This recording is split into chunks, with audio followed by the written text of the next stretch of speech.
আসসালামু আলাইকুম। তোমরা যারা গুচ্ছের জন্য প্রিপারেশন নিচ্ছ, তোমাদের 30 দিনের প্ল্যান নিয়ে একটু আমি আলোচনা করতে পারি।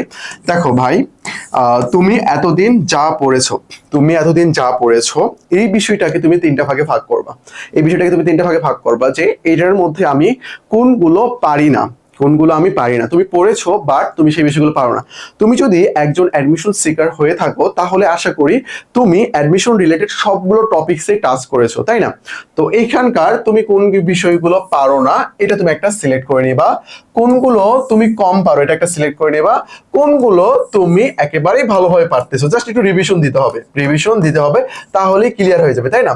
তো এটাকে সাইডে রেখে এইটা আর এইটা, এই দুইটাকে মিক্স করে তুমি কি করবে, একটা রুটিন মেক করবা। দেখো, পড়াশোনার কনসেপ্টটা হইলো যে ভাই, তুমি চাইলে 30 ডেজ প্ল্যান নিতে পারো। দেখো, পরীক্ষার আগে অবশ্যই কিন্তু 10 দিন রাখতে হবে।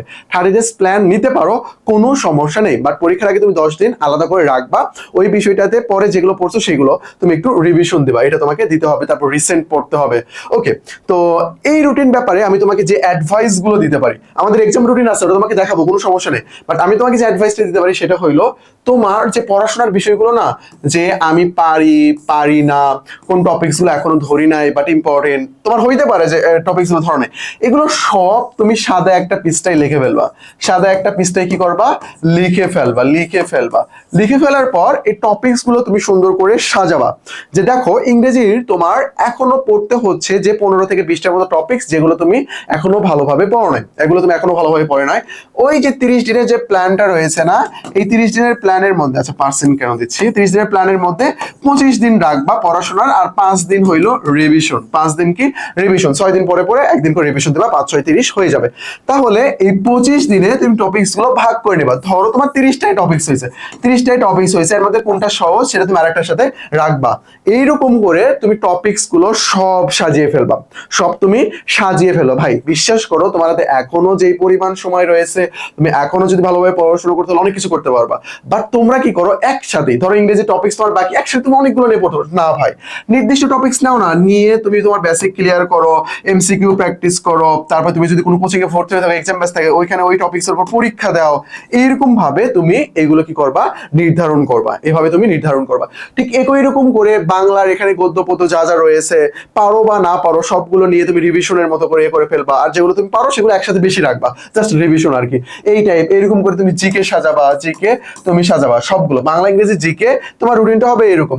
ধরো এখানে কি রয়েছে, এখানে তোমার ডে রয়েছে, আর এখানে হইলো বাংলা, তারপরে ইংলিশ, তারপরে হইলো এখানে জিকে। এই তিনটা তোমার ভাগ থাকবে। কোন দিনে তুমি বাংলা কতটুকু পড়তেছো, এটা ডে 1 এ কতটুকু পড়বা, ডে 2 তে কতটুকু পড়বা। এইভাবে তুমি একটা মান্থলি সাজিয়ে নিতে পারবা। ঘুম থেকে উঠবা, ওটা প্রিন্ট করে নেবা, অবশ্যই প্রিন্ট করে নেবা। ঘুম থেকে ওঠার পর বা তুমি খাতায় লিখতেও পারো চাইলে। ঘুম থেকে উঠে তুমি কি করবা, ওইটা নিয়ে বসবা। আচ্ছা, ডে 1 কমপ্লিট হয়েছে। দেখো ভাই, এখানে পড়তে যেয়ে তুমি রেগুলার পড়াশোনা করতে পারবে না, কনসিস্টেন্সি ধরে রাখতে পারবে না, এটা সত্য। তো দেখো, তুমি এইটা উপরে লেখা রাখবা যে ভাই, নিজেকে বলবা, তোমার নাম যেটা হবে সেটা বলবা। নিজেই যদি নিজের নাম ধরে নিজেকে ডাকো না, তাহলে তোমার ব্রেনটা অনেকটা সতেজ হয়ে যাবে আর কি।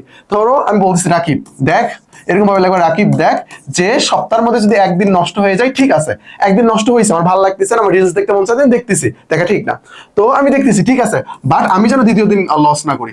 আমি প্রথম দিন লস করে ফেলছি, বাট আমাকে দ্বিতীয় দিন লস করা যাবে না, আমার কোনো লস করা যাবে না। তো এইভাবে নিজের উপর লিখে রাখবা। একদিন নষ্ট হলে কিন্তু পরের দিন নষ্ট করা যাবে না। তার মানে এই না যে আজকে নষ্ট করতেছো কালকে পড়তেছো, এরকম আবার কিন্তু করবা না, বুঝছো? তো এইভাবে তুমি যদি সাজিয়ে নিতে পারো নিজের পড়াটা, তাহলে ইজিলি ব্যাপারগুলো তুমি ক্লিয়ার করতে পারবা। এখন আমরা তোমাদেরকে যেটা দেখাবো, দেখো এটা আমাদের রুটিন আর কি, আমাদের এক্সাম ব্যাচের রুটিন রয়েছে। দেখো এখানে আমাদের এক্সাম ব্যাচের রুটিন রয়েছে অনেক সুন্দর করে, এখানে 23 পর্যন্ত রয়েছে আর কি, 23 পর্যন্ত রয়েছে। তোমরা যারা স্ক্রিনশট দিয়ে নিতে পারো, অথবা আমাদের এই যে টেলিগ্রাম নাম্বারটা আছে না, এই টেলিগ্রাম নাম্বারে নক দিয়ে আমাদের এক্সাম রুটিনটা নিতে পারো। অথবা তুমি চাইলে যদি এক্সাম রুটিনে পরীক্ষা দিতে চাও, তাহলে তুমি আমাদের এখানে পরীক্ষা দিতে পারো। এখানে সাবজেক্টিভ জিকে থেকে শুরু করে সব কিছুর উপর ভিত্তি করে পরীক্ষা কিন্তু নেওয়া হচ্ছে, চাইলে তুমি কিন্তু পরীক্ষাও দিতে পারবা। তো আমি মনে করি যাদের প্রিপারেশন মোটামুটি ভালো আছে, তোমরা চাইলে কিন্তু আমাদের এক্সাম ব্যাচটা দেখতে পারো, এটা তোমার জন্য অনেকটাই কার্যকরী হবে। অথবা রিভিশনের জন্য আমাদের রিভিশন প্লাস এক্সাম ব্যাচ দুটোতে ভর্তি হয়ে যেতে পারো। তো আমি যেভাবে বললাম এভাবে তুমি রুটিন মেক করতে পারো, আমাদের যে রুটিনটা আছে এটাও তুমি নিতে পারো। আমি যেটা বললাম এটা তোমার কার্যকরী হবে, কেন জানো? কার্যকরী হবে হলো, আমি কোনটা পড়তে পড়তেছি, কোনটা পারতেছি না, আমি নিজের মতো করে সাজাবো, এই বিষয়টা এটা তুমি এটা সাজাই নিলা এবং আমাদের যে রুটিনটা আছে এই অনুযায়ী পরীক্ষা দিলা, এভাবে তুমি করতে পারো। অথবা তুমি যদি আমাদের এখানে এক্সাম বেসে ভর্তি হতে চাও তাহলে বলবো আমাদের যে রুটিনটা রয়েছে এটা তুমি ফলো করতে পারো।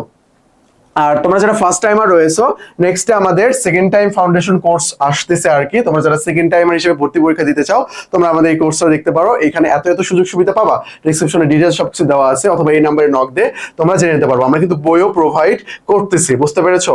ওকে, এই যে আমাদের ultimate suggestion, ultimate MCQ practice বইটা রয়েছে, তোমরা জিকের জন্য বই দুটো নিতে পারো, অনেক অনেক সুবিধা পেয়ে যাবা। এই যে আমাদের নাম্বার, টেলিগ্রাম নাম্বার, অ্যাডমিশন সংক্রান্ত যে কোনো সমস্যা আমাদেরকে নক দেবে, আমরা তোমাকে সলভ করে দেবো। তো আজকে এই পর্যন্তই, আসসালামু আলাইকুম।